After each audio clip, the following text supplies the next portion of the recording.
Hi guys, it's Chris here from Some Bloke Who Travels a Lot. Now, if you follow the vlog, you'll know that last year I did the crazy Marrakech bus journey. There's a link in the description to that below.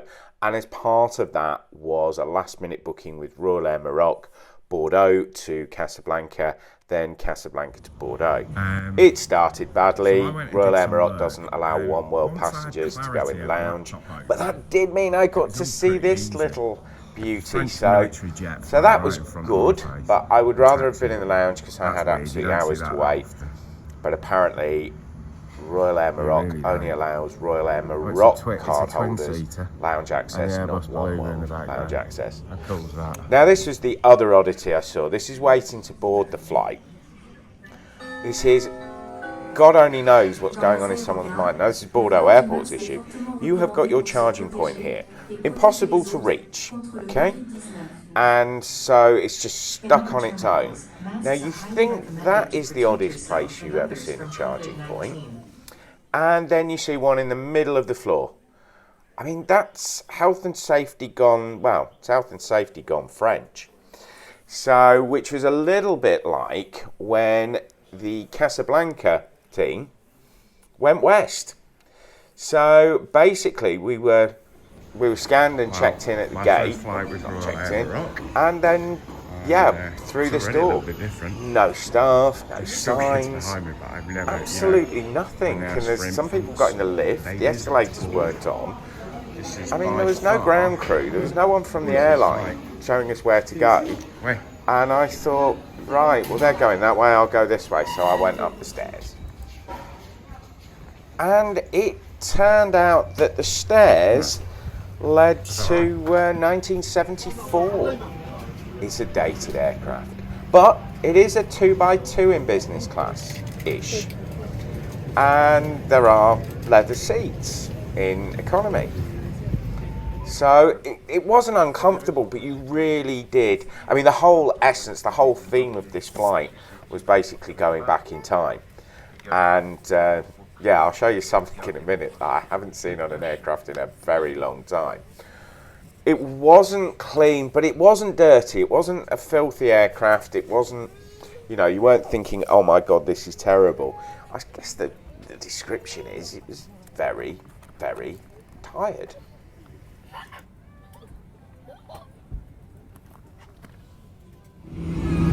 But it did work because very soon we were pushing back and taxiing out to the runway. Now, I've flown from Bordeaux many, many times. I actually used to live in the Medoc and flew from Bordeaux and Bergerac, I don't know, once a month. But it's the first time I'd actually flown out of Bordeaux at night. I'd arrived at night a few times, but it was the first time taking off. So it was a nice view out of the window. So I'm going to show you that, and then we'll have something to eat.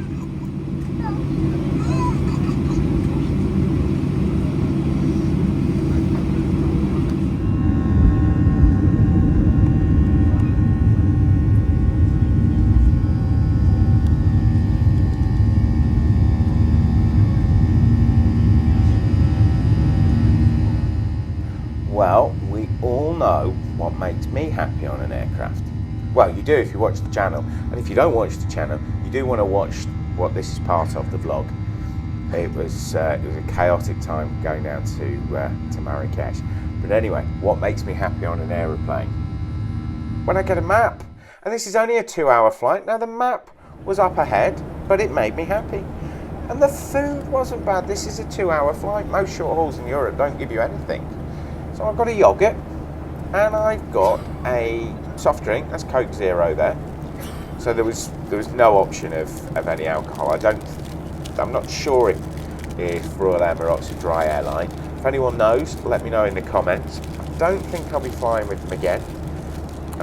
The whole experience, as you're going to see in this video, was not a good experience. Anyway, when I finally got the sandwich out with one hand, it was a Caesar salad type sandwich. And you know what? It was all right. Strange thing was, I'd actually had a Caesar salad for lunch while I was waiting at Bordeaux.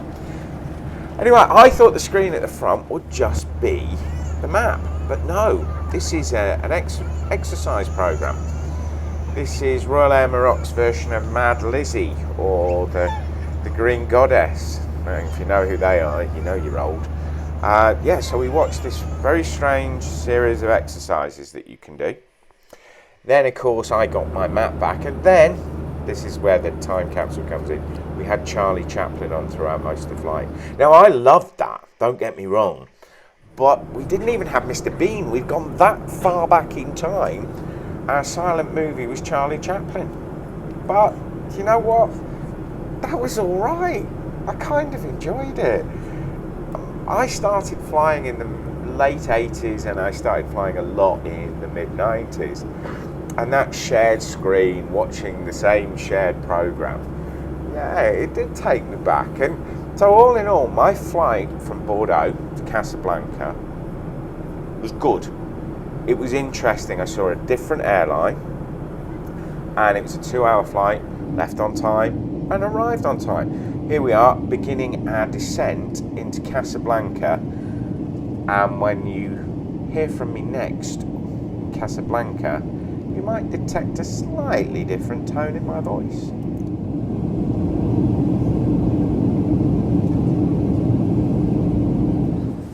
Just landed at Casablanca. I've no boarding card for the next flight. Check the app, check what I printed out, and seems I've got the boarding pass twice for the flight I've just come off. So I don't know where I'm going to get a boarding pass from. And also my flight leaves in 50 minutes. And I've no idea if I've got to go through immigration or anything. Oh my God, so close. We are in Morocco, but we're not in Marrakech yet. After much hooing and hawing, I got a boarding pass, and from the gate, now this is where it was just silly. The plane's leaving late, there's delay after delay. The actual ground crew had stand-up arguments about which gate we should be queuing at. There was the sign saying we should queue at one gate, and they had a stand-up argument and eventually moved us to another gate that had a different destination above it. And I was kind of getting a little bit concerned, and by this time it's getting later and later and later, and all you're hearing is ground crew arguing, and that's not really conducive to a relaxing flight. And I talked to a couple of people who flew this route regularly. This is the Casablanca route to Marrakech, and basically this is the norm. And if that's the norm, it's not for me. Again, 2x2. Now I'd got an interesting row here. I got the row directly after business class, and if you look at the numbers, there's about four rows missing. So I don't know how they work their numbers, but I did have quite a lot of extra room. In fact, because I had the row to myself. So if you are flying, as you can see, we've got row 3 here, and I'm sat in row 8. So that was confusing. But plenty of room. Now this flight was only 1 hour and 20 minutes, so I had. This was pleasant. It's just the experience at the airport made the whole experience flying with Royal Air Maroc a nightmare. So the question is, would I fly with them again? Never, ever, ever will I fly with Maroc. You see the smooth, seamless dubbing going on there. Yeah. So there was not a lot happening on the flight. Safety video came down on the screen, and I was sort of hoping for a sequel of Charlie Chaplin, or perhaps even Harold Lloyd, but not to be. We had the safety video, and that was our lot. So that was Royal Air Maroc. You know, the actual flights weren't that bad. They weren't. On that basis, I'd do it again. The ground crew, the organisation, especially at Casablanca, no, I won't fly with them again. But feel free, let me know in the comments what you think. And if you want to see some flight reports of airlines that I definitely would fly on again, please consider subscribing. It is free, of course, and you would be more than welcome. Happy travels, and bye for now.